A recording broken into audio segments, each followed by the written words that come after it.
ओम श्री सरस्वती नमः। आज संस्कृत शिक्षण के अंतर्गत कल इससे पहले वाले शिक्षण में अपन ने उत्तर संधि का एक सूत्र अतो रोर पलुदाद पलुते पढ़ा था। उसी दूसरे नियम के अंतर्गत एक सूत्र रहेगा हसी च। ये भी उत्तर संधि के नियम को निश्चित करता है। इसका पदच्छेद रहेगा हसी और च। हसी हस का सप्तमी विभक्ति एक वचन है, च अव्यय पद है जिसका हिंदी अर्थ और होता है। हस के परे रहने पर अनुवृत्ति।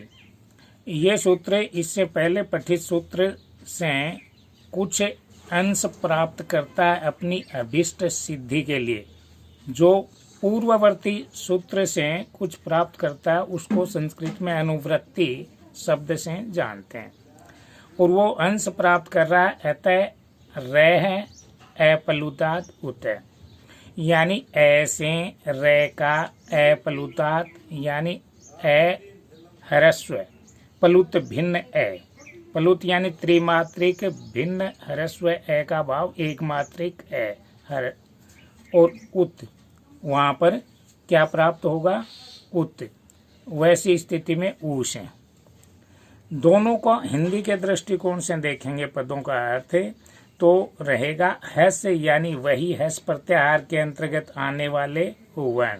हस के अंतर्गत आएंगे है य व र ल इ मैं ग न झ भ घ ढ ध ज ब ग ड द अर्थात अंतस्थ वर्ण और यहाँ पर हकार।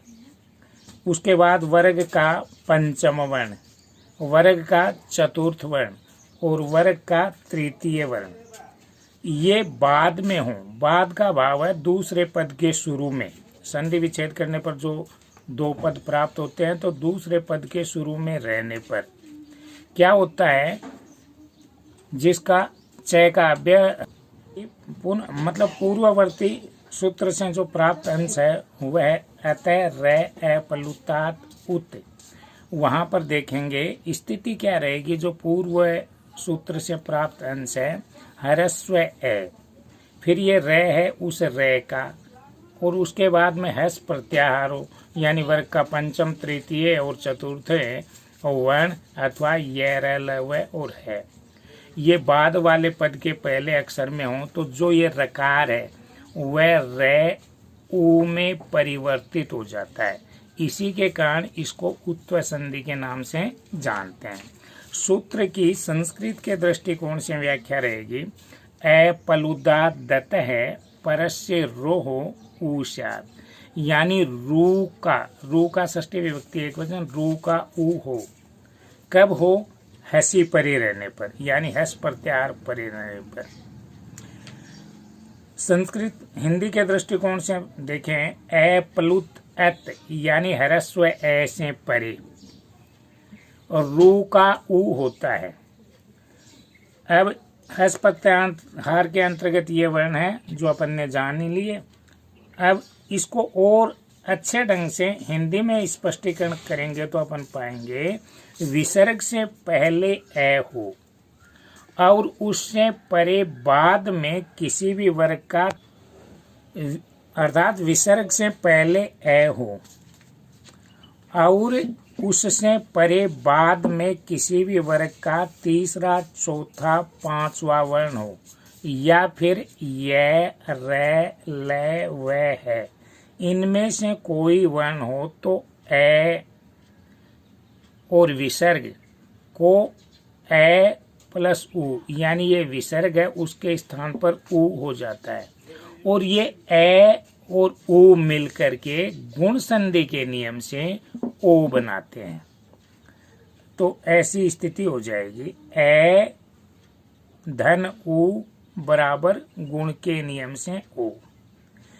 अब इसी को अपन सूत्रों के दृष्टिकोण से समझेंगे जैसा कि उदाहरण में दिखाया है। राम तो यहाँ पर मैं में जो स्वर है वो ए है और ये विसर्ग है। उस विसर्ग का जो रुत्व में बदला रे में बदला और रे के बाद में ऊ आदेश हुआ तो विसर्ग के स्थान पर ऊ हो गया, ए प्लस ऊ।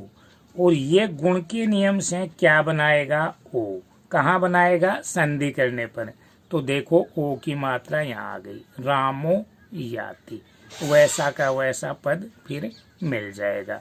कब मिलेगा, या तो वर्ग का तीसरा चौथा अक्षर हो अथवा ये रे ले वे और है हो। तो यहाँ पर ये आ रहा है, इसका मतलब इस नियम का स्पष्टीकरण सिद्ध है। इसी क्रम में रामय, मैं में पुनः वही ए और विसर्ग का ऊ मिलकर के ओ बना, और वही बाद वाला वर्ण ये रलव्य में से वह अक्षर आ रहा है, इसलिए यहाँ पर उत्व के नियम से रामो हो गया और विहरती पद साथ आ गया। बाल हंसती, तो यहाँ पर लय में वही ए, बाद में विसर्ग का ऊ और है अक्षर आने के कारण नियम स्पष्ट लागू होता है, इसलिए ओ के रूप में बालों पर मात्रा आ गई, हंसती बालों हंसती। राम है जायते, मैं का ए प्लस विसर्ग का ऊ बराबर ओ, और वर्ग का तीसरा अक्षर जय आ रहा है, रामो जायते।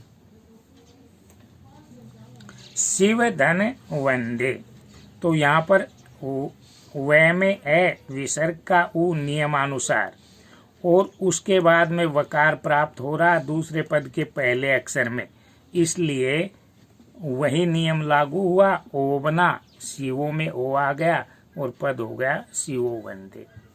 इसी क्रम में एक उदाहरण और रहेगा, जैसे अपन नमो नमः करते हैं तो नियम के अनुसार ओ, देखो संधि विच्छेद करेंगे तो इसी नियम से अपन ओ की मात्रा में पहले करेंगे और ऊ के बाद में जो रे है उस रे के अनुसार विसर्ग हो गया तो नमः हो गया, और नमः दूसरा पद हो गया। यदि इस रूप का संधि विच्छेद करवाए तो इसी नियम के अनुसार ये रूप प्राप्त होगा, और संधि करवाए तो वही मैं का ए प्लस विसर्ग का ऊ मिलकर के उत्व के नियम से गुण का नियम लागू हुआ, ओ बना तो नमो आ गया, नमो नमः।